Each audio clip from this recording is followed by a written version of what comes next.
Greetings everyone and welcome to the very first episode of Primarily Casuals. I am your host, helloazae, alongside the Renaissance man, Kevin Badali. Kevin, how are you?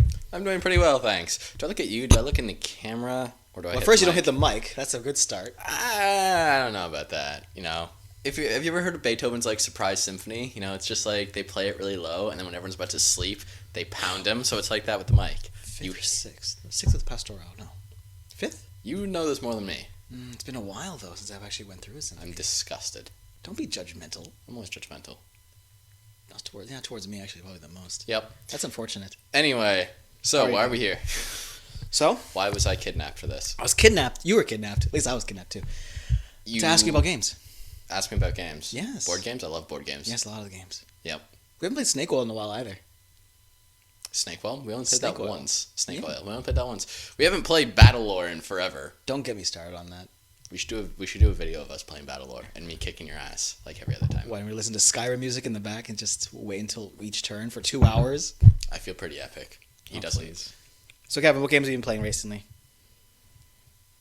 Do I have to say? Yeah, I do actually. Mass Effect Andromeda. Really? Is that the only one? I played the Prey demo. Oh, yeah, that's good. What else? You showed me... What Remains of Edith Finch? That's it. Giant Sparrow's recent game. Very good, by the way. Very weird. And I got the BioShock trilogy when it was on sale, so I was playing the first BioShock again. So first, like the Great very game. first one. Yeah, the very first nice. one. Other than that, not really. Busy life? Busy days? No money for Prey. That's true. I've heard good things about Prey. Nothing but good things until the end. Really? Yeah. Oh, is it They Mass Effect? really- Is it Mass Effect 3 all over again? I wouldn't say it's math. Actually, no. That's pretty accurate. Shit. It's fantastic all the way up until this certain part, and it just gets really weird. Oh, But I won't spoil it.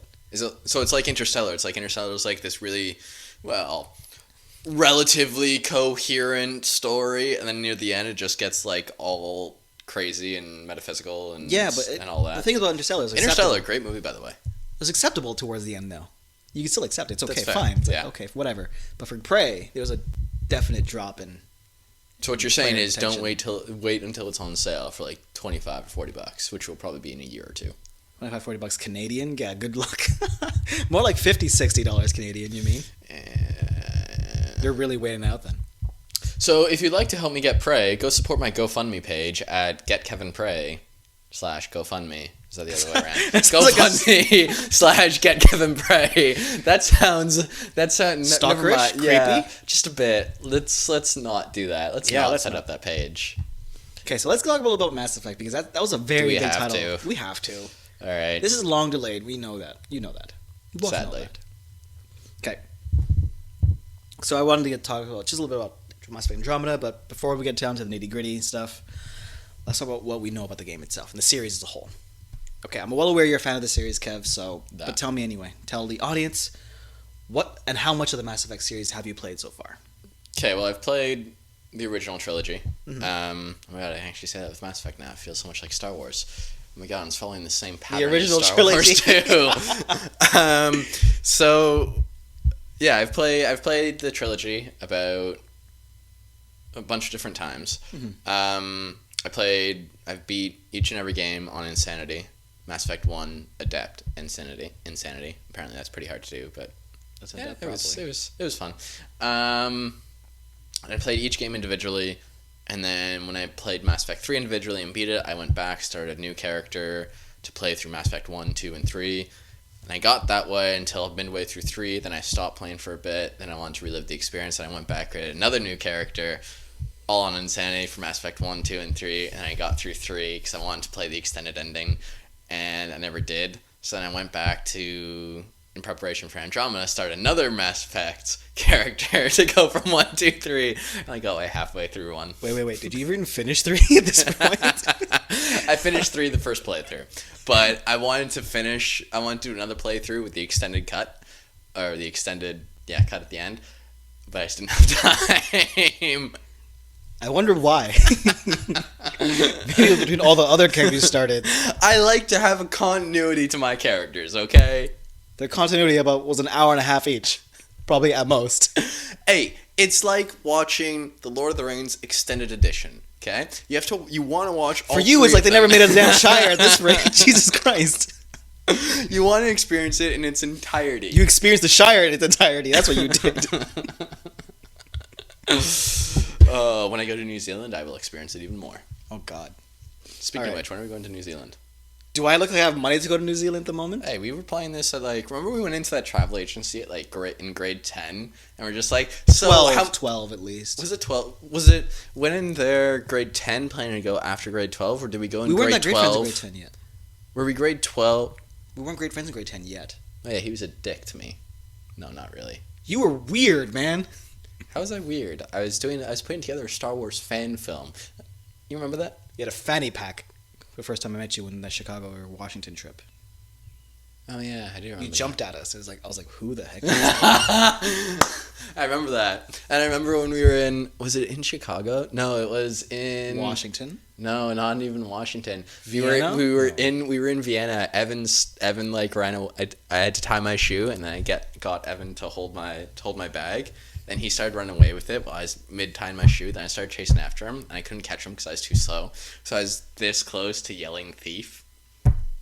In Europe. Let's get stabbed. But I didn't because he stopped before I did. Oof. I don't think I would have. I'd like to think I would have. So when Evan watches this, he might know now. Oh, I've already told him that. Oh, did you? Yeah, he probably forgot, and now he'll remember. Oh, great. Let's assume he even watches this at all. Let's go back to Mass Effect a bit. Okay. So how much of the game did you play? Because we all know it has its rocky history as of now. I don't even know the planet's names, but I got to this planet that's like the outpost for the outcast, but also has Angara and humans, even though apparently the first time the Angara had contact with the humans was when... First contact? Was... The first contact we saw? First contact with the Pathfinder, even though they had no idea what we were, but they knew to call us humans, and they knew how to speak English. I'm not going to get into this right now. So really needless to say, you probably didn't enjoy the story very much. No. Needless to say. I didn't enjoy the Angara very much. They're essentially Twi'leks from Star Wars with their... Yeah, you showed me that picture. Yeah, it's like, yeah. And I definitely see it after the fact. You should show a picture, like over top of this. What, over top of it? Yeah. I'll figure that out eventually. It's not... I know, just Google images and then credit someone and they just throw it on. I know. I have no faith in Jeff's editing skills. Neither do I, but don't worry about that. That's that's a technical issue. That's comforting. That's very comforting. This is a vlog cast for a reason, Kevin. How are your knees, by the way? How are your knees holding up now? They're great. Because we're on the floor, so we're sitting in... What do you call this again? What position do you call this? Kneeling posture? No. I want to say like Zazen. Is that it? I don't know. Anyway, we're doing the thing where you sit on your knees, like, a lot of people in Asian countries do. And I'm doing pretty well, the white guy, but the Asian guy seems to be having trouble with it. You just had to bring up race in this, didn't you? Actually, you're the one who, in all fairness, apparently... I didn't bring it up until now. Actually, you brought it up anyway, so... he brought it up before this. So I'm more... Off camera. That's where it matters. This is fair. I'm apparently more Asian than Jeff, and Jeff is more Italian than me. It's very true. Very unfortunate as well. It is. Nothing about me is Italian also. That's the worst part. Nothing about me is Asian. Yeah. That's very unfortunate. Anyway, let's go back to Mass Effect because you were really scaring me here. Just kidding. Okay, Mass Effect. So, Okay. What rant would you like me to go into? Not even a rant. It's more like observations. Well, I don't know, Okay, we know the story was a bit of a mess for you and your it's opinion just from what my issues with it was that it's just like none of it's original. They took things from 1, 2, and 3, as many people have already said. Like Mako from, or sorry, the macro react, the whatever you call it. the car. Yeah, the Nomad. Is it the Nomad? Yeah. So. The Nomad, Mass Effect 1. Planet scanning, Mass Effect 2. Combat changes, Mass Effect 3, though that doesn't really count. But I'll talk about it in a second, actually. yeah, but then you got the... What are they called? The collector-like things? The Ket? The Ket. You have the Kets, who are very similar to the collectors in the fact that they kidnap people, they change people into different things, they look like the collectors, they have armor, like armor skin, whatever. Armored skin. Yeah. Carapace. That's the word I'm looking for. You know words. I don't know words. Don't worry, it will be very apparent later on. And like those are some of the things that just really stood out. And, you know, like one of the things that I was excited about, and I think a lot of other people were, you're going to Andromeda and you're exploring this new universe, and their whole thing was like, oh, you know, it's going to be about exploration. But it really wasn't. It's like, you get here, oh, look at this, everything's on your shoulders again, and it's not just about exploration. Not really. It's about save the world, save the universe because of these guys. Because, you know, this universe is a wreck, and it's your job as a Pathfinder to make a path for everyone. See, and now everyone words. now includes, you know... Me, no words. Words. You know, inclusive towards every single race you meet. Exactly, and it's just, it's tiring, because in Mass Effect, in the original trilogy, it worked because they built it as an epic. But they didn't build this one as an epic. Like, they tried to make it its standalone thing, and they just made it too grand scale. Alright, guys, we had short technical difficulties, but now we're back. We're going to continue off with like the conversation. Much of Mass Effect Andromeda. Yeah, it's a whole technical Mass Effect problem. Okay. It's a Mass Effect problem. Okay. Never mind. Just ignore me. You went there. Yeah, I know I did. Anyway, what were we talking about? We're talking about, believe just the... Exploration? Yeah, exploration and how kind of... Yeah, so, I don't know, like, I was expecting it to be much more of an exploration kind of game, but they tried to make it too grand scale, you know, like too much about having wars and making alliances, and that's fun and great, but not in the way that they did it. And, you know, like, would you say it took away from the basic idea of exploring a new galaxy? In my opinion, like, you didn't even have, from what I read, because I didn't even, straight up, I didn't finish the game. Yeah, neither did I. Just so you guys know, to the audience know, we actually didn't finish Mass Effect Andromeda. Like, that's how much... I couldn't, and I love Mass Effect. Yeah. And I, you know, bought it at full retail value, as most people did. Full retail value in Canadian dollars being $80 Canadian digital. If you bought the physical copy, closer towards 90 Canadian dollars. Yes. So, and then, you know, like, you have these Angara things, which are just, they're like Twi'leks, but with their yes. Wow, what am I? No, not tentacles. Hair, I don't know what it really is. I want to say antenna. It's not that either. Why am I blanking on this? This is really bad. Anyway, it just looks like they're fused to their front chests, and that's all it is. There's no interesting feature about them. Distinguishing feature. You know, like, exactly, like, you have the Asari. The Asari have this whole kind of culture and you know, like, physicality to their bodies. Like, there's a point to the way they are. Same with the Krogan. Like, the Krogan are unique in the way they look in, once again, their history, their culture. The Drell is straight up one of my favorite races. Like, I love the Drell.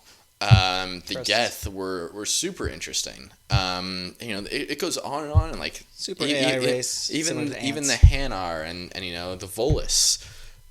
And I name off all those species very easily. I continuously forget the name of the Ket. Because it's so forgettable. Angara, like, doesn't have impact. No impact. You don't. What you recall of the Angara is just their physical feature. When you think about the Krogan, yes, you think of the physical feature, and then you think about the deepness of the voice, the aggressive nature, or you think about Asari, the beautiful, the hair thing, the blue, the skin, the advanced culture.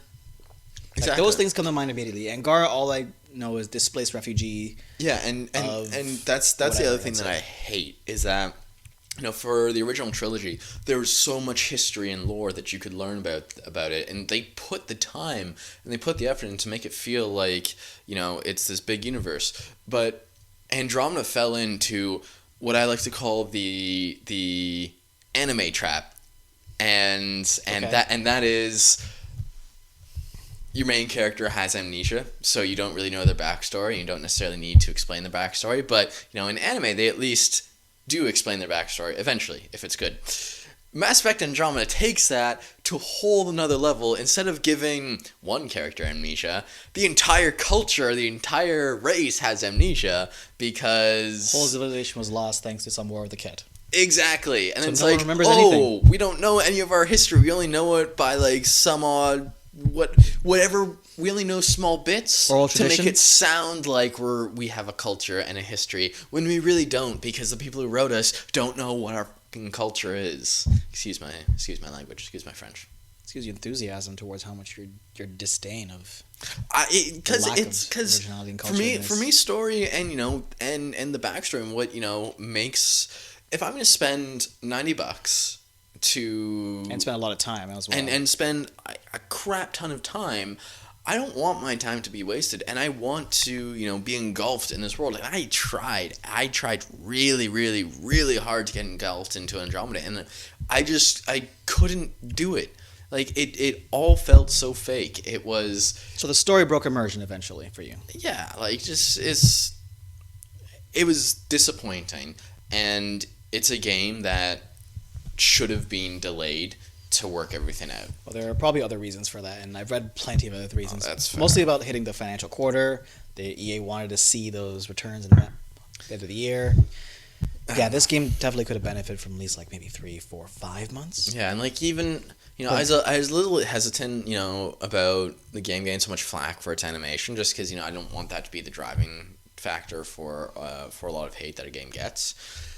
Because for me, once again, story trumps all. Like all Zelda Ocarina of Time or Zelda Majora's Mask, two of my all-time favorite games I love, and compared to now, they look like essentially it's just like polygon shapes moving around, but it's still an awesome game and one that I will continue playing for years and years to come. When was the last time you played Ocarina of Time, Kevin? Oh, see, this is what really pisses me off. A couple of years ago, we used to have a Nintendo 64 back when I was a kid. And, we had the original cartridge and It's like 2 decades ago, Kevin. I know. We can say that now, by the way. Oh, 2 decades, please it actually stop. means something. So anyway, I was playing it with it here when we moved here, and then I remember playing with it a couple years ago, and then we had to do some renovations. So I had to put the N64 in a closet or somewhere to make sure it doesn't get dusty or whatever. The irony is that I haven't been able to find it since, and it's really annoying because I really have the urge to play Ocarina of Time and Majora's Mask. Damn, it's unfortunate. I know, especially when you think like those two cartridges are worth like $60 or $70 retail. Yeah, pretty much. Well, retail in the sense that you're selling to other people. Yes. Given the game stuff, we'd be like 10 cents on the dollar. Yeah. 10 cents on the 10 cents. Pretty much. So. Pennies on the dime. But yeah, that's the unfortunate thing. Yep. The unfortunate thing. So. All right. Anything else you want to talk about, or would you like to continue destroying Mass Effect Andromeda? Well, we are in a sense not exactly destroy it, but I want to talk about a little bit of the combat and gameplay because that's actually what broke the immersion for me. Okay. Like for you stopped at a certain point of the story. I tried to continue. Yeah. Albeit I did it later than you did. I started playing other games, did other things. That's how it goes. Yeah. And eventually, when I progressed through the story, I think I went to the first 2 planets. I kept getting caught in this stupid weird trap of where I would see enemies from afar. I'd see them from a distance. I'd go around them as much as I could, engage them in combat, and then I'd die because an enemy would get so far behind me in some other corner. Yeah. And it just get in that constant cycle. Oh yeah. That broke immersion for me because from what I remember, Mass Effect, it's a really good, it's a decent third-person cover-based shooter. Yeah. And in this game, the cover system as well as the fact that it's so open. Yeah. I think it felt like it worked against it because I didn't enjoy combat at a certain point because the first animation sucked. I could see whenever I brought Cora. Yeah. When she's the biotic adept. Yeah.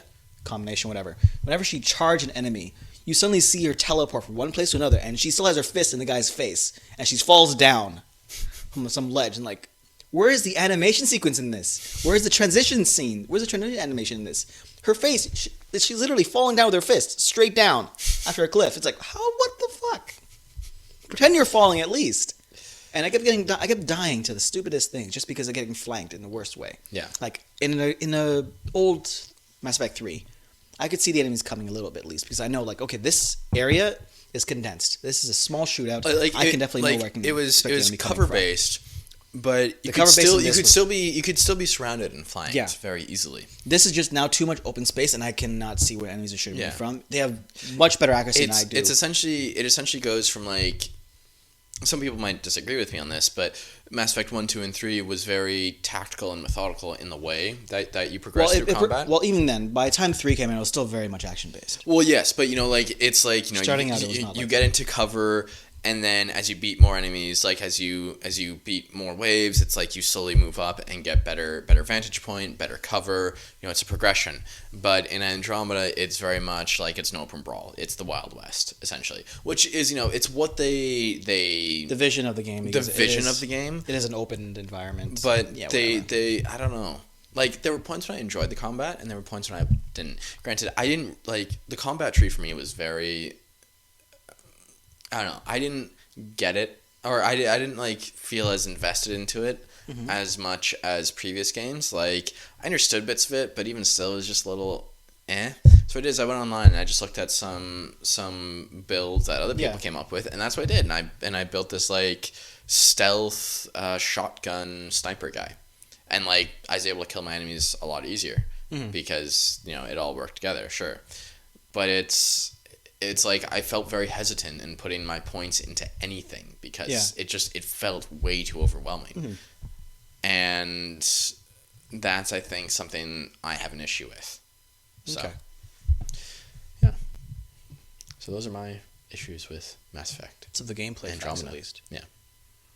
So, like, I didn't mind bits and pieces of it, but like I didn't find the flying mechanic very, very useful. You?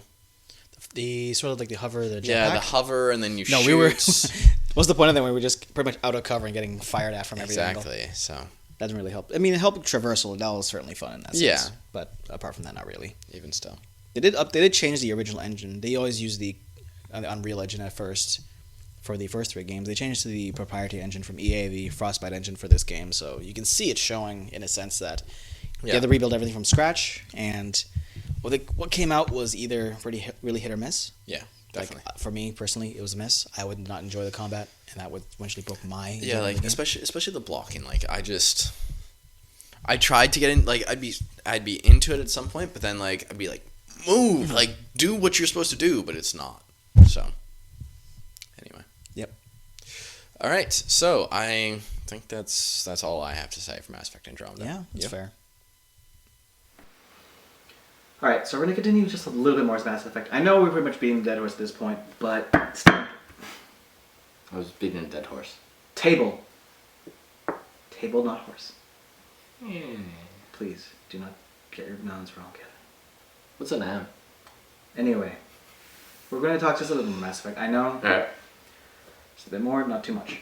So, one of the things about the Mass Effect issues that came up, I mean, some of the controversial issues at least, that came from the game enthusiast side, which I read about plenty about, and I think I've even talked to you a few of the subjects about as well. Yeah. One of them was the low score that it received on Metacritic. Yeah. Metacritic gave the game an average around 73, 74, and people were pretty upset. Some said the score should be lower, some said it should be higher. From our perspective, Kev, what do you think? I definitely say lower. Lower? Yeah. Why? It's not what they promised, and like, sure, a lot of people find the combat to be a redeeming factor, but if this were just a purely combat game, I'd say sure, 74. But they advertised it as a much bigger game that focused on exploration, that focused on all of this. It was building on the success of the previous Mass Effect titles. So they promised a lot to their fans, and they failed. Not only was the animation of relatively poor quality, which is something that I can sometimes overlook, the story was really bad. With like I didn't even finish it, but there were way too many plot holes, way too many inconsistencies. It's just not worth the time at this point. If you're busy, then you're just exactly. Not going to invest time. Aliens were the new alien races were, in my opinion, unimaginative. Mm-hmm. And like I can go on and on. Like, dialogue was horrendous. I've never cringed so much while listening to people talk, and that is not an exaggeration. And that's why. Like, there are many more reasons, but those are the main ones. Yeah, and for the most part, I agree personally with Metacritic. What it is 73, 74, like low 70s. Mm-hmm. It got the score deserved, but it was interesting to touch on animation because one of the biggest factors for me when disliking the game was animation. There are many times in the game, again, where I was talking about Cora, does a charge, still in the same animation. There's no transition animation between that as well. Bugs me, just is a little weird. And even off combat, there were many times where I was talking to an NPC or someone, and the character just walk off screen or just slowly just slide away. Like so. And then the conversation just got really awkward because I was the only one on camera. Or looked away. What? 70 out of 100. But yeah, just things like that. But I hold the team accountable for that. And one of the issues that came up when the game was released was that there was a reporter. I definitely wouldn't call him a journalist in traditional sense. It definitely doesn't deserve the title either. Single out a EA animator. Yeah. That was supposedly definitely not qualified for the job, but technically had no actual relation to the game itself. Yeah. That was the issue. And this person singled this person out on social media and made it so that this was the one person to blame. And people jumped on that wagon really fast. And the comments that came up were absolutely vile. Like, yeah, and like it's reprehensible. You know, it should not be allowed. But you know, I think the problem is that a lot of these people who said these things, some of them, yes, are gamers, but a lot of them are also just shit disturbers. Like, you know, when you see something kind of crashing, burning, and you can blame that on someone else, people will just be there to create anarchy and just cause that, especially mob mentality. Yeah, especially because of the anonymity of the internet. Like, you know, I'm gonna relate this back to sports. I don't remember what year, a couple years ago, the Stanley Cup final in Vancouver when Vancouver lost, and you know, the city rioted. The city was raised. Like literally, it was insane, and it's based on that mob mentality. And you know, it's so much easier to do that on the internet, and people think that, you know, oh, it's not as bad. Like, I'm not going and destroying, you know, the shops and whatever they did in Vancouver and any other place. They do this in person stuff, but like words hold a lot. It's still bad, and in some cases a lot worse, because like I read an article that showcased like some of the things that people said to this poor woman, and they were like disgusting. Yeah. Like, it made me angry. You know, like, people like that should just... Yeah. Anyway, I'm going off on a tangent. No, you're right. You're entirely right. But, no, it's absolutely despicable and should not be allowed in any definitely. way, shape, or form. Yeah. People should hold the team accountable. EA, in particular, maybe BioWare, Montreal, who worked on this project, they should be accountable for the animation issues. Maybe even BioWare Austin could help them as well for the development. But yeah, that's a team. You hold EA, you hold the team responsible for the failures they made on the successes they didn't, or the bar they didn't reach. Exactly. You don't hold individuals who worked on that accountable, especially attack them on social media or privately in any way, through direct message, anything like that. Exactly, because like there has to be a clear separation. Because again, that's like, not right. It's just a fucking game.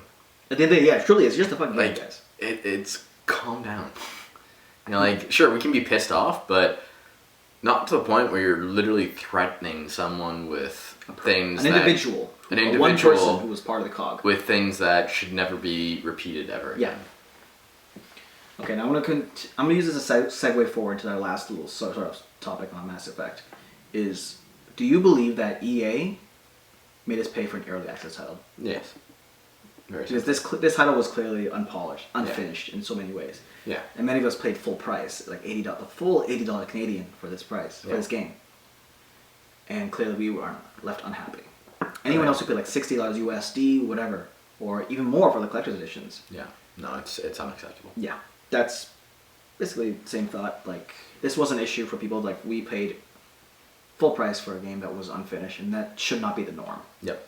Especially gaming. That's a very, very dangerous trend to walk down, and a very dangerous road to walk down for the industry as a whole. Yep. So definitely not a good thing. I agree. So yeah, that's all I want to talk about Mass Effect. Cool. So yeah, that's pretty much it. I was glad to hear your opinions on that. This is a long time in coming. It really has been. The time we're shooting this is in May. So think about that for a moment. This game came out in March. We've been planning this since March. We're busy people. Yeah. That's what permanent casuals is. We're not paid well, but we're busy people. Yeah, it's very fortunate as well. All right. Cool. Yeah. All right, Kev. So we talked a bit about Mass Effect, and clearly that was... You had to open the bottle on screen? I didn't actually think about it until now. Jesus Christ, man. On screen. God. I also Anyway. knew I'd get this reaction out of him. That's not... Anyway. Would you like some water? I'm good. Thank you. You're welcome. It's pretty Please help yourself. No. Take your time. That rinse sounds gonna sound disgusting on when I actually listen back to the recording. It leaves a nice taste on the palate. It's very refreshing. Okay, you water snob. Jesus Christ. We are sponsored by... No, not really. We're not sponsored. God, don't say that. Don't say it. Don't even look at the I don't want any liability on this. It's not happening. Okay. Anyway. So Mass Effect was supposed to be a 30 to 50 hour title. Understandably, for us, it definitely was not. Yeah. Maybe, I think I crossed the 10 hour mark at best. Mm-hmm. In the meantime, instead of playing Mass Effect, I also ended up playing some other games. So I ended up playing games like Remains of Edith Finch, a lot of the shorter titles, and it became obvious to me, or at least apparent to me, that these shorter titles, what are you doing? What are you looking at? What are you laughing at? What's so funny? I'm just remembering the water thing, I'm sorry. Jesus Christ. I have delayed reactions. Delayed reactions, you slow. Do you have a stroke? I'm just gonna put this water over here. I don't need to take that away from you.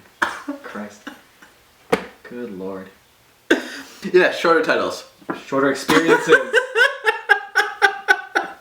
Did you have a stroke? My God. Less than 10 seconds ago. I'm good. Shorter.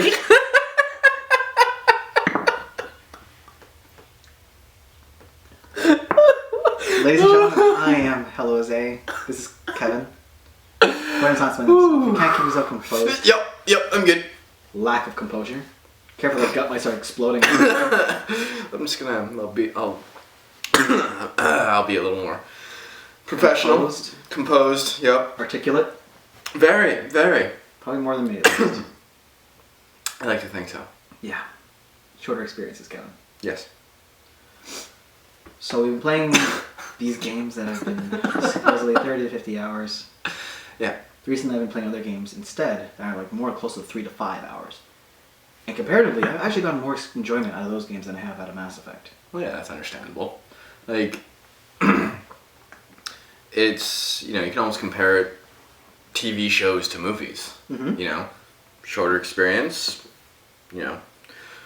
different type of story. Same with video games. You have your short 3 to 10 hour games compared to your, well, not even 3 to 10 hours. Let's say 3 to 5 hours. Mm-hmm. 3 to 5 hour games compared to your 50 to 100 plus hour games, and you definitely get a much different experience from all of them. Is it better experience comparatively though? See, once again, it's a tough question because it's like asking, is a movie a better experience than a TV show? Oh, it's actually. It's not so black and white. Like there are some movies which are fantastic and better than a lot of TV shows. But there are some TV shows that blow a lot of movies out of the water, and there are some TV shows and some movies that are of equal standing because they're just so brilliantly made. Mm-hmm. And I think you can't judge something based on its format, based on its length. You have to judge something based on its content. Like one problem is sometimes people make movies by putting TV show-esque stories in them. Yeah. So something that's a story, they're trying to tell a story that is far too big to pack into 2 or 3 hours. Yeah. Or they try and put a movie concept in a TV show and it becomes So I think it really depends on the content. All right, so the content you've played so far though, that are short experiences. So I've played Journey, I've played To the Moon, a bit of What Remains of Edith Finch. I haven't played too many of them really. What else have I played? Have I played anything else? I was going to actually bring this up. Demos even count those short experiences, right? They're technically incomplete experiences. That's fair. Like, the Prey demo honestly did a good job of introducing me to that. Yeah, and like, they had everything there. Like, they had the lore. If you read the books, they had everything else. So, you know, I definitely think that demos are their own kind of trick. Their own trick, okay. Like a little treat. Haha. We're in May, not October. Right. I tried. You can continue. Keep going. Off screen. Mass Effect. You actually are off screen, by the way. I know. That's why I'm here. Continue. What's the next question? All right. So I asked you, what do you think of What Remains of Edith Finch? Because that's the game I finished recently as well. It was weird. It was very weird. As is watching this podcast while someone is doing whatever. So, the thing about Edith Finch is, like, it's a cool concept. It's a cool introduction. But that first story, man. So, Molly the cat. So to give you guys some monster. ideas, it's this woman's family is cursed, and everyone in her family keeps dying, and she's the last remaining person, and she goes back to her family home to discover different things. And each room in her house, A small journal or a small entry regarding it's locked, and so you kind of have to find your way through the house through secret passages or unlocking this, unlocking that. And you have to learn about each and every one of your family members from 2 or 3 generations ago, over the course of several generations. So Jeff showed me this game, and he's like, play it, you'll really enjoy it. I'm like, okay, cool. So I play it, and then I'm reliving this flashback from this little girl, Molly. I'm just like, okay, this is weird. Just walking around. Oh, look, there's a bird that Molly's talking about catching, and then Molly's like, opens the window. I'm just like, okay, she's, the bird's gonna fall, the bird's gonna fly away, and she's like, okay, I want that bird, and boom, she turns into a cat and just starts running around this tree trying to find it. I'm just like, I'm sorry, what the hell is happening? I thought you reached that point when she turned to the shark. You were followed so far when she turned to the cat. I was following, but even still, it was like, the shark. How's the bird? Spoiler alert. This is the first hour of the game. It's not even the first hour, like first 20 minutes of the game. You'll get there, guys. That's fair. But still, the shark, like... Yeah. You go from a cat to an owl. And then you're going through trying to get a rabbit as an owl. And then, snow everywhere, fields, not water, trees... And then you land, you eat this owl, and like you crack it, rabbit. like you hear rabbit, whatever. You hear the crunching and the noise, and all of a sudden you turn into a shark. Like you turn into an honest to God shark, and then you fall off the branch, hit the floor, go rolling down the hill. Through the whatever, I feel like I can continue this on and on. And in the water, then you start searching for something. Yeah. Then you become this like sea monster. I thought it was a snake at first because it has these weird tentacles and it's really gross because like you can coil them up just right at the bottom of the frame, and it's really disgusting. And then she goes in and goes through the sewers and up through the toilet, and it's in her room because this monster is about to eat her, and then she goes back to the consciousness of herself. Then she's like, she writes in her journal saying, Edith, she writes in her journal saying like... Molly goes back to her consciousness, and then she writes... She writes saying like... I'm the next one. The monster's waiting to kill... Oh, because as a sea monster, she killed... She ate, massacred, a group of people on a boat, and now she's about to do the same to her. Mm-hmm. It was weird. It was very weird. Some of the other stories are really quite interesting. It gets better as you go on. Yeah. The swing. Yeah. Let's not go too deeply in the story. Yeah. No, of course. It was very bizarre. All right, Kevin. So last subject of the day. Okay. Last topic for shorter experiences as a whole. Do you think that these shorter experience titles like Journey, What Remains of Edith Finch, whatever else really that comes out, are going to be worth the same value as the AAA titles exist today? So, like, do you think that publishers or developers will say this game, Journey, is worth the same $6 price tag as Assassin's Creed? I don't think so, or at least I hope not, because I think the thing that is attractive for these smaller games is the small price tag. It allows people to get into the game without as much monetary investment, and I think that's what really helps them. And it allows them to create their own game. Sorry, excuse me. No worries. Like, you don't need to speak about, like, even the general them. Just how about you? Would you pay that? Honestly, no. Like, I have trouble. Like, I don't game as much as I used to, specifically because of how expensive it's become. Like, to get one new game or another. Yeah, for us particularly, yeah. Exactly. Oh my gosh. So, I certainly hope not. Okay. I don't know. For me, in my opinion, like, I've always heard the argument, like, you should pay for what the value is. Like, you should pay for what something's worth. And in my personal opinion, I thought that What Remains of Edith Finch was a fantastic game. I paid like $20-something for it.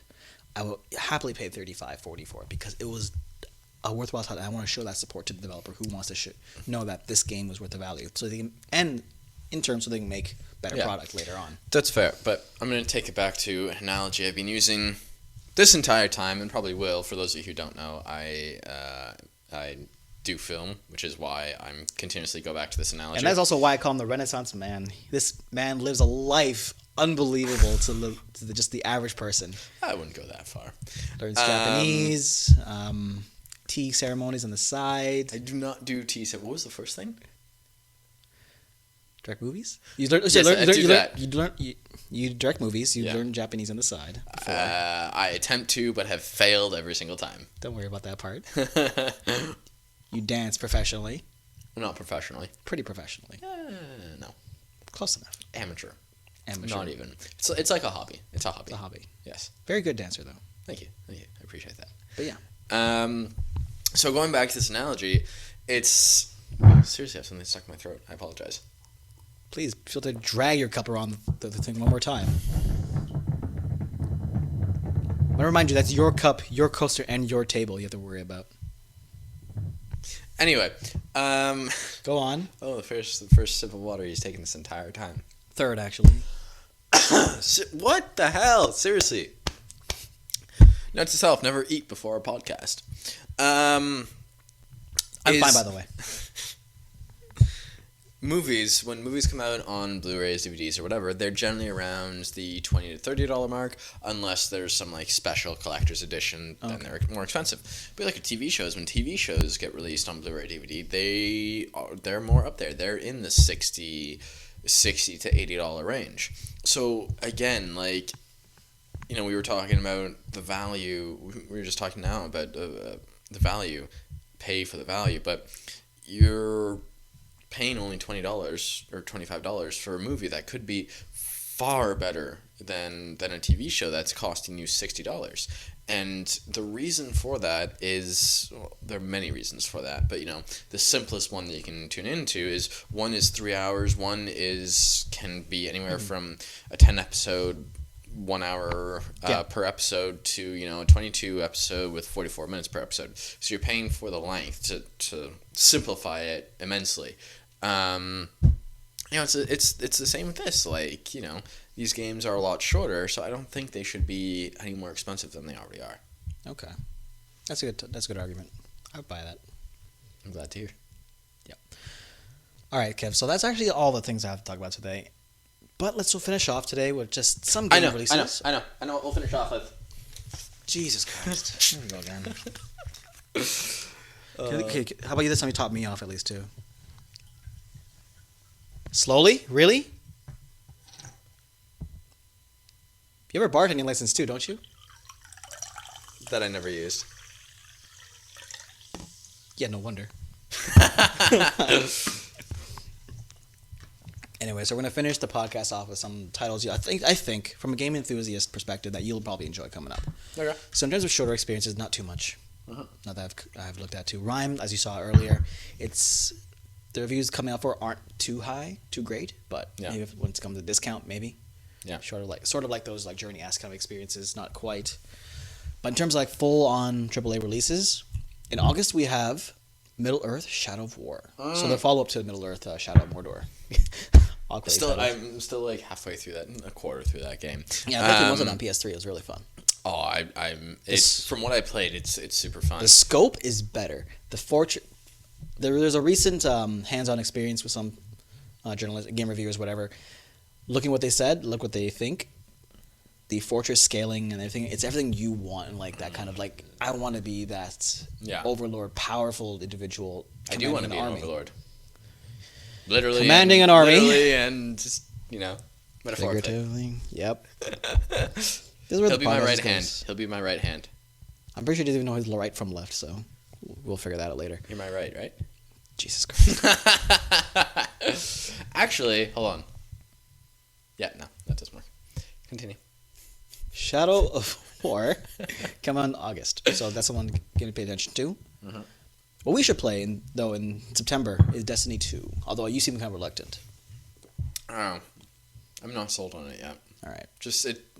Not for any particular reason, just because Destiny was never quite my game. So I'm not really sure if Destiny 2 would be. Yeah, but in terms of time, it's easy on our time because we just jump in and out.